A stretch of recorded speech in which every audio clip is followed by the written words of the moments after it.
قال اللہ علی ما نقول وکیل. قال اللہ علی ما نقول وکیل. جو چیزیں عدالتوں میں یا دو فریقین میں یا لوگوں میں جب معاہدہ یا ایگریمنٹ وغیرہ ہوتا ہے تو عموماً نیچے لکھا ہوتا ہے کہ واللہ علی ما نقول وکیل. جو کچھ ہم کہہ رہے ہیں اللہ اس پر گواہ ہے، اللہ اس پر نگہبان ہے، اللہ اس پر ذمہ دار ہے. یعقوب علیہ السلام نے اپنے بیٹوں کو یاد دلایا کہ یاد رکھو اللہ کے نام پر تم مجھ سے یہ عہد کر رہے ہو، اس لیے فرمایا اللہ علی ما نقول وکیل.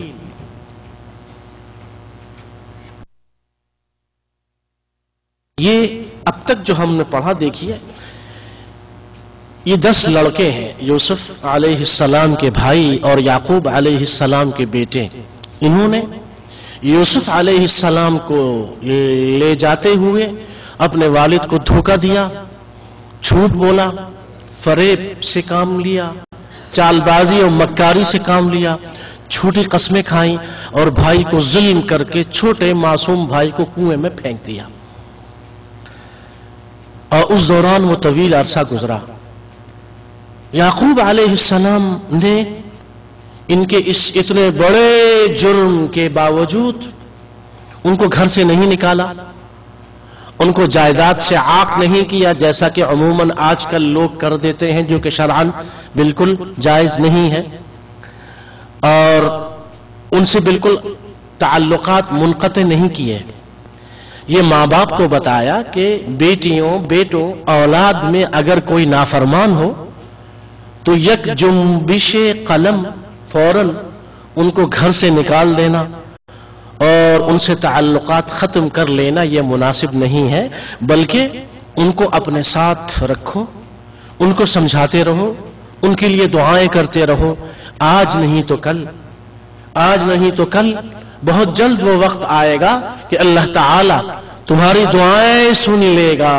تمہاری راتوں کو اٹھ اٹھ کے مانگی جانے والی دعائیں رائیگاں نہیں جائیں گی اور اولاد کی اصلاح ہو جائے گی. اس لیے اولاد کے ساتھ ظلم و زیادتی اور سختی نہ کرو. یہ جو بعض ماں باپ بیجا سختی کرتے ہیں یہ بالکل شرعاً جائز نہیں ہے. اس کا یہ مطلب بھی ہرگز نہیں ہے کہ دین اور اخلاق اور اچھائی کے معاملے میں ماں باپ بالکل سختی نہ کریں، یہ ہرگز نہیں. سختی بھی کی جائے اور جہاں سختی کی ضرورت ہو لیکن حکمت کے ساتھ، نرمی کے ساتھ. یعقوب علیہ السلام نے اپنے بیٹوں کو اپنے ساتھ رکھا، ان کو سمجھاتے رہے، ان کو دعائیں دیتے رہے، ان کے لیے دعائیں کرتے رہے. اور آخر میں ہم پڑھیں گے اگلی آیات میں کہ ان لڑکوں کو، ان 10 بیٹوں کو اپنی غلطیوں کا، گناہوں کا احساس ہوا. انہوں نے اپنے والد سے بھی معافی مانگی، یوسف جس کو کنویں میں پھینکا تھا اس سے بھی معافی مانگی، اللہ سے بھی معافی مانگی. اب یعقوب علیہ السلام تیار ہو گئے، اپنے بیٹوں کو اجازت دے دی کہ جو چھوٹا بیٹا ہے میرا نور نظر، یوسف کے بعد یوسف کا بھائی سگا بنیامین، اس کو تم لے جاؤ. تو فرمایا کہ دیکھو، سفر پہ روانہ کرنے سے پہلے اپنے لڑکوں اولاد کو نصیحت کی.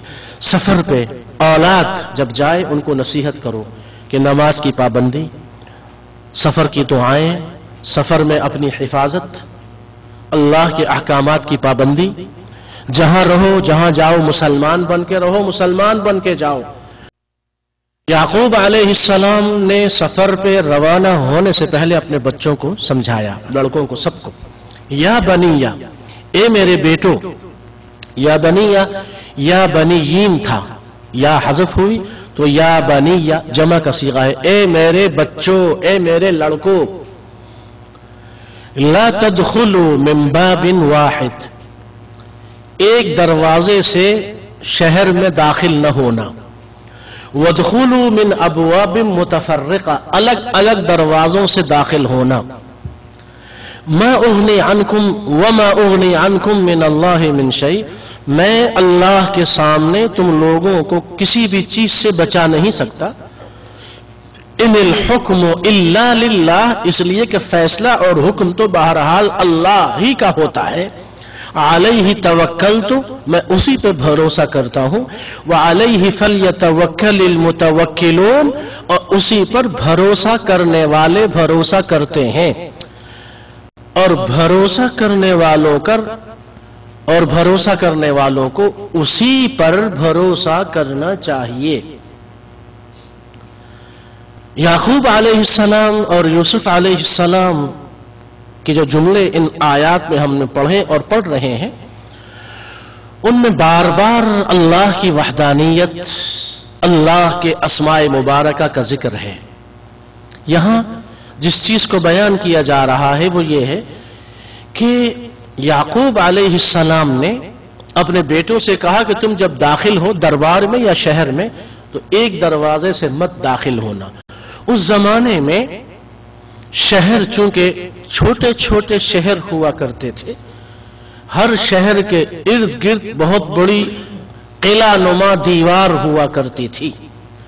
متحدہ ہندوستان میں بھی جو بڑے بڑے شہر ہیں، جیسے ہمارے ہاں لاہور ہے، ملتان ہے، یا اس قسم کے تاریخی شہر ہیں، ان تمام شہروں کے ارد گرد ایک بہت بڑی دیوار ہوا کرتی تھی، اور اس دیوار میں بڑے بڑے مرکزی گیٹ یا دروازے ہوا کرتے تھے. انہی دروازوں سے کوئی دور یا باہر سے آنے والا شہر میں داخل ہو سکتا تھا،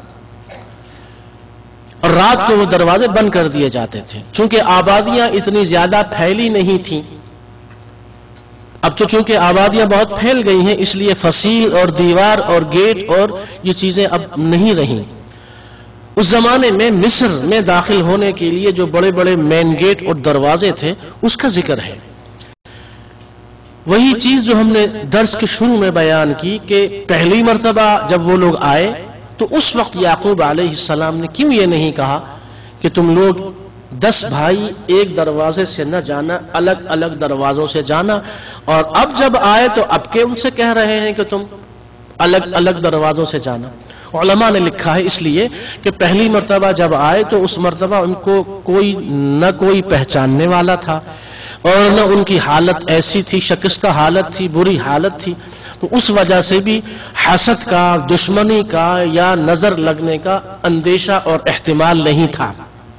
اب جب آئے ہیں تو ایک تو مشہور ہو گئے کہ یہ 10 بھائی ہیں جو فلسطین سے آئے تھے، اب دوبارہ آ رہے ہیں یا آ چکے ہیں، اور یہ تو شاہی دربار میں مستقل کئی دن پہلے بھی رہے ہیں، اب بھی رہیں گے، اور اب جب آئے تو ظاہر ہے وہ ساز و سامان ساتھ لے کر گئے تھے، تو کھانے پینے کے دن ان کے اچھے گزرے، کھاتے پیتے رہے، صحت بن گئی ماشاءاللہ.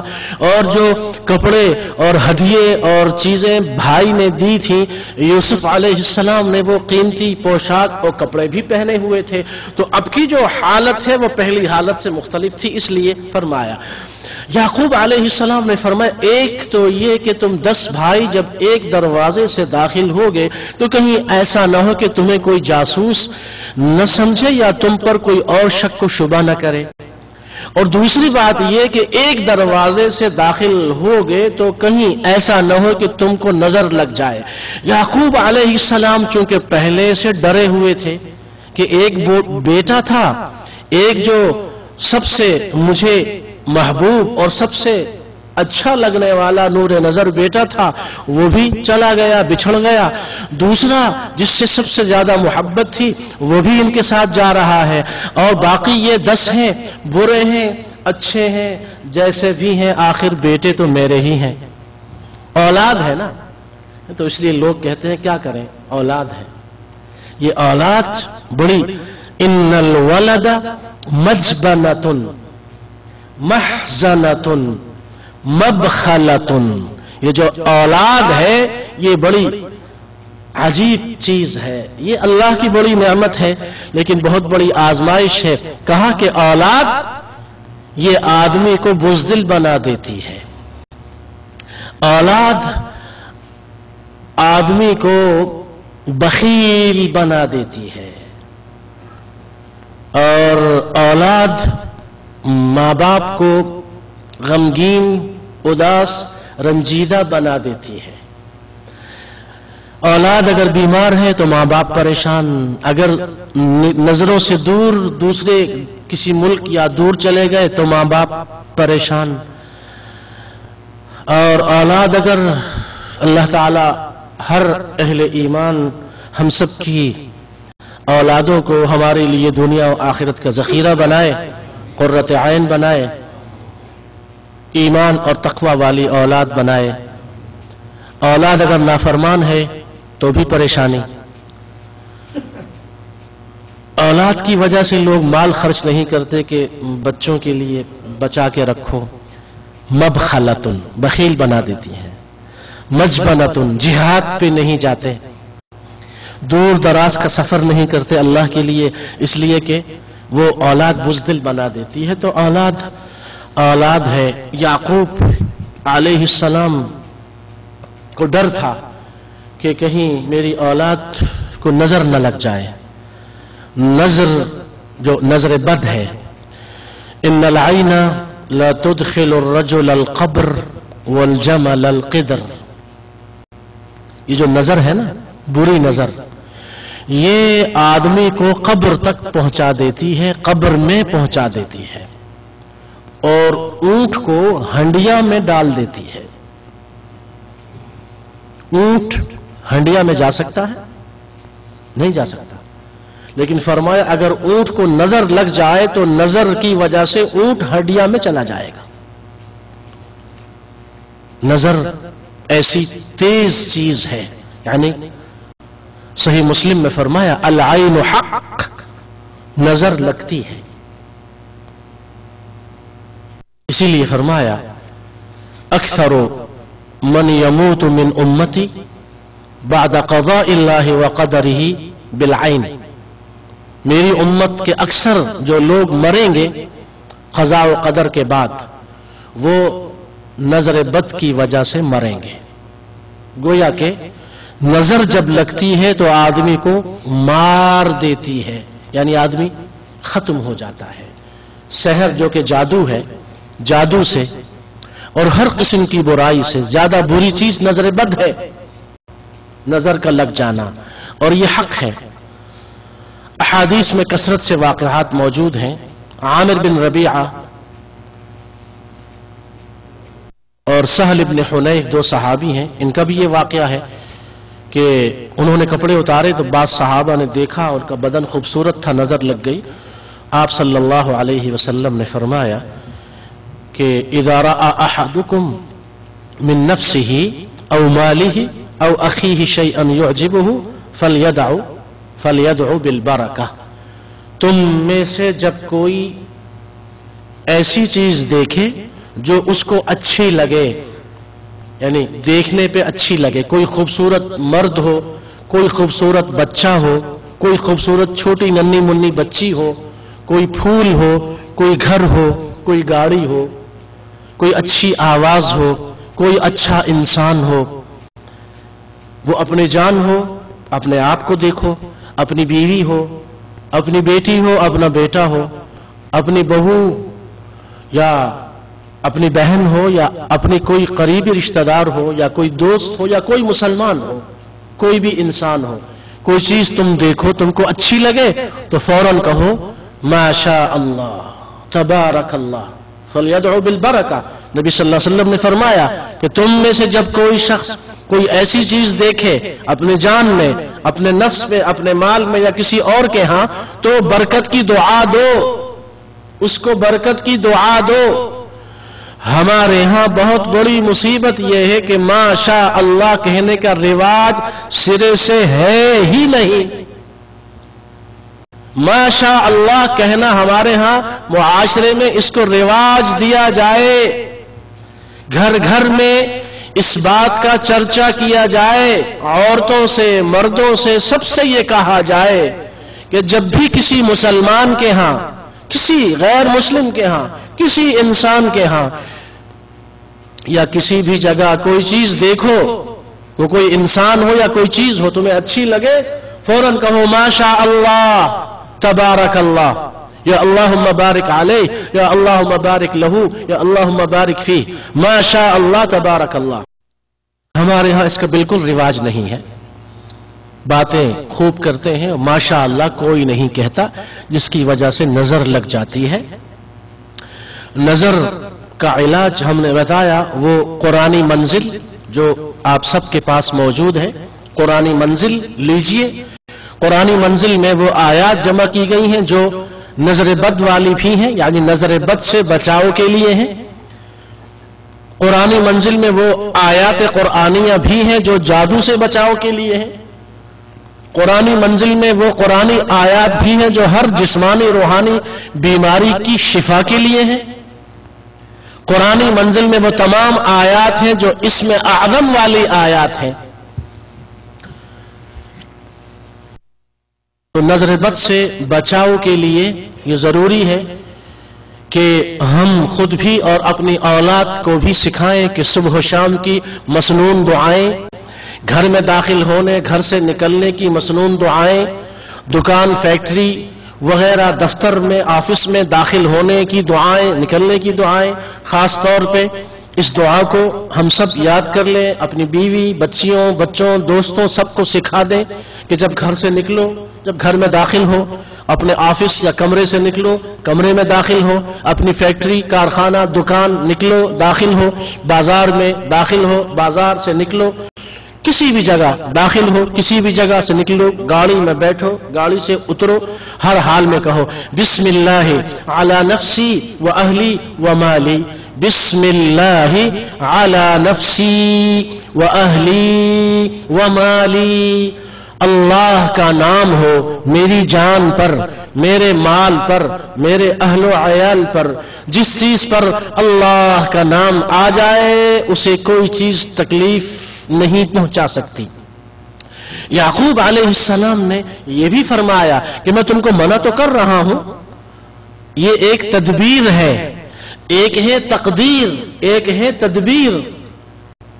مومن سے یہ کہا گیا ہے کہ تقدیر پر ایمان لاتے ہوئے تدبیر کو اختیار کرے، اور تدبیر کو اختیار کر کے جو کچھ تقدیر کی وجہ سے مل جائے یہ کہے کہ یہ اللہ کی طرف سے ایسا ہی مقدر تھا، قدر اللہ ما شاء فعل، یا یہ کہے قدر اللہ وما شاء فعل، یا قدر اللہ وما شاء فعل، اللہ نے جو کچھ مقدر کیا تھا وہی ہوا، اور جو کچھ اللہ چاہتا ہے وہی ہوتا ہے۔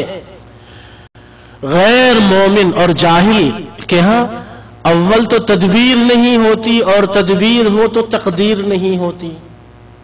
وہ تقدیر کو سب کچھ سمجھتا ہے، ظاہری اسباب دنیا کے اندر ان کو اختیار نہیں کرتا، تدبیر کو اختیار نہیں کرتا، اور کبھی ایسا ہوتا ہے کہ صرف تدبیر ہی کو اختیار کیے رہتا ہے۔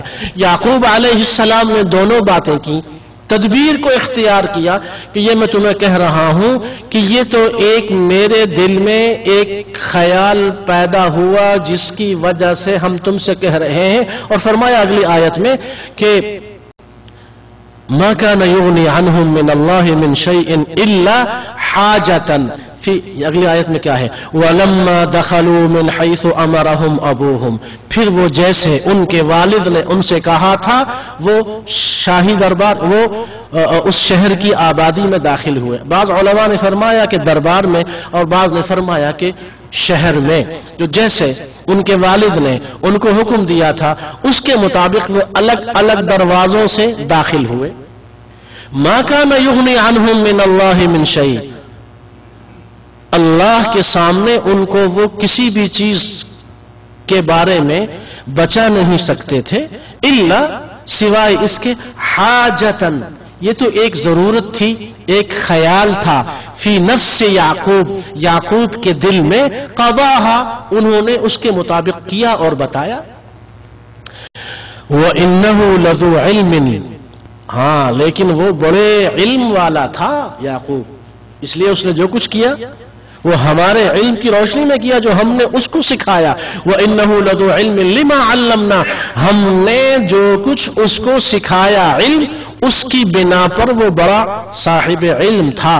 وَلَكِنَّ أَكْثَرَ النَّاسِ لَا يَعْلَمُونَ، لیکن لوگوں کی اکثریت اس بات کو نہیں جانتی.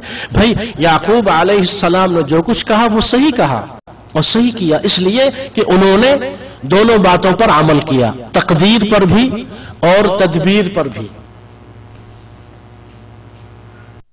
جب یہ کہا کہ ایک دروازے سے داخل نہ ہونا تو ساتھ یہ بھی کہا تھا کہ یہ تو میں تمہیں کہہ رہا ہوں لیکن ہوگا وہی جو اللہ چاہے گا. یہ جو جملہ ہے ما اغنی عنکم من اللہ من شیء، ما اغنی عنہم یا ما اغنی عنکم، میں تم کو اللہ کے سامنے یا اللہ کے ہاں میں تمہارے لیے کچھ نہیں کر سکتا. یہ جملہ اس پہ غور کیجئے. یعقوب اللہ کے محبوب پیغمبر ہیں، اسحاق کے بیٹے اور ابراہیم خلیل اللہ کے پوتے ہیں اور یوسف جیسے پیغمبر کے والد ہیں. وہ یہ کہہ رہے ہیں اپنے بیٹوں سے کہ اللہ کے ہاں سے جو کچھ ہوتا ہے، اللہ جو فیصلہ فرماتا ہے اس کے بارے میں تم لوگوں کے لیے کچھ بھی نہیں کر سکتا. وہ پنجابی میں کہتے ہیں نا کک، ایک جو باریک تنکا ہوتا ہے، ذرہ برابر بھی میں اختیار نہیں رکھتا. اختیار کا مالک کون ہے؟ اللہ. آئیے سید الانبیاء کے حضور حاضری دیں. یہ متفق علیہ حدیث ہے. سورہ شعراء میں ایک آیت ہے 214 نمبر کی. اللہ نے فرمایا وَأَنذِرْ عَشِيرَتَكَ الْأَقْرَبِينَ، اے پیغمبر صلی اللہ علیہ وسلم اپنے قریبی لوگوں کو ڈرائیے. سورہ شعراء کی تفسیر میں یہ احادیث ہم پڑھ چکے ہیں. عن ابی ہریرہ رضی اللہ عنہ قال لما انزلت هذه الآية دعا رسول الله صلى الله عليه وسلم قريشا فاجتمعوا فعم وخص فقال يا بني كعب بن لؤي انقذوا انفسكم من النار، يا بني مرة بن كعب انقذوا انفسكم من النار، يا بني عبد شمس انقذوا انفسكم من النار، يا بني عبد مناف انقذوا انفسكم من النار، يا بني هاشم انقذوا انفسكم من النار، يا فاطمة انقذي نفسك من النار فإني لا أملك لكم من الله شيئا. اور دوسری روایت متفق علیہ حدیث کی یہ ہے یا معشر قریش اشتروا انفسکم من اللہ لا اغنی عنکم من اللہ شیئا. یعقوب علیہ السلام فرما رہے ہیں نا کہ ما اغنی عنکم من اللہ من شیء، اللہ کے ہاں میں تم لوگوں کے لیے کچھ نہیں کر سکتا. آپ صلی اللہ علیہ وسلم بنی ہاشم اور قریش کے ایک ایک بڑے کا نام لے لے کے پکارتے ہیں لا اغنی عنکم من اللہ شیئا، اور یہ فرماتے ہیں یا فاطمہ بنت رسول اللہ، یا صفیہ عمت رسول اللہ، یا عباس ابن عبد المطلب لا اغنی عنکم من اللہ شیئا. اے فاطمہ اللہ کے رسول کی بیٹی، اے صفیہ اللہ کے رسول کی پھوپھی، اے عباس سن لو میں تم میں سے کسی کے لیے بھی اللہ کے ہاں کچھ بھی نہیں کر سکتا. یعقوب علیہ السلام نے بھی فرمایا اللہ کی طرف سے قضاء و قدر کے جو فیصلے ہوتے ہیں ان کے بارے میں پیغمبر ہوتے ہوئے بھی کچھ بھی نہیں کر سکتا. قضاء و قدر اور تقدیر کے جو فیصلے اللہ کی طرف سے مقرر ہو چکے ان میں پیغمبر بھی مداخلت نہیں کر سکتے. سید المرسلین صلی اللہ علیہ وسلم اپنی بیٹی اور پھوپھی اور خاندان کے لوگوں سے یہ کہہ رہے ہیں اللہ کے ہاں میں تم لوگوں کے لیے کچھ نہیں کر سکتا، ہر ایک کو نجات دلانے والی چیز اس کا ایمان اور تقوی ہے۔ سنو، ایمان اور تقوی اور ہدایت، اس پر نجات کا دار و مدار ہے۔ اللہ کے ہاں کوئی بھی کسی کے لیے کچھ بھی نہیں کر سکتا۔ یعقوب علیہ السلام نے تدبیر بتائی، لیکن ان کی تدبیر کامیاب ثابت نہ ہوئی۔ انہوں نے یہ چاہا کہ بیٹوں کو نظر نہ لگے اور مزید کوئی بیٹا مجھ سے نہ بچھڑے، لیکن ان کی تدبیر کامیاب ثابت نہ ہوئی۔ اللہ کی طرف سے جو کچھ مقرر اور مقدر تھا وہ سامنے آیا کہ ایک دوسرے بیٹے کی جدائی کا صدمہ بھی ان کو جھیلنا پڑا۔ اگلی آیات میں ہم پڑھیں گے کہ یوسف علیہ السلام کے دل میں اللہ کی طرف سے باتیں ڈالی گئیں۔ یوسف علیہ السلام نے اپنے چھوٹے بھائی بنیامین کو روک لیا اور باقی بھائیوں کو واپس بھیج دیا۔ یعقوب علیہ السلام کی یہ تدبیر کہ بچوں کو نقصان نہ پہنچے کامیاب ثابت نہ ہوئی، اور ایک اور بیٹا ان سے کچھ عرصے کے لیے بچھڑ گیا اور ان کے غم میں مزید اضافہ ہوا۔ چونکہ اللہ نے اور درجے بلند کرنے ہیں، اس لیے مزید آزمائش اور ان کو ملی۔ جن کے رتبے ہیں سوا، ان کی سوا مشکل ہے۔ جو اللہ کے جتنے زیادہ قریب ہوتا ہے اسی قدر آزمائش اس کی زیادہ سنگین ہوا کرتی ہے۔ یعقوب علیہ السلام نے بھی صبر کیا، ان کے بیٹے یوسف علیہ السلام نے بھی صبر کیا، اور صبر کا پھل میٹھا ہوتا ہے کہ اللہ سبحانہ و تعالی نے دنیا میں بھی ان کو بادشاہت سے نوازا، عزت و تکریم سے نوازا، اور آخرت کا اجر ان کے لیے محفوظ ہے۔ سبحان ربک رب العزت عما یصفون وسلام علی المرسلین والحمد للہ رب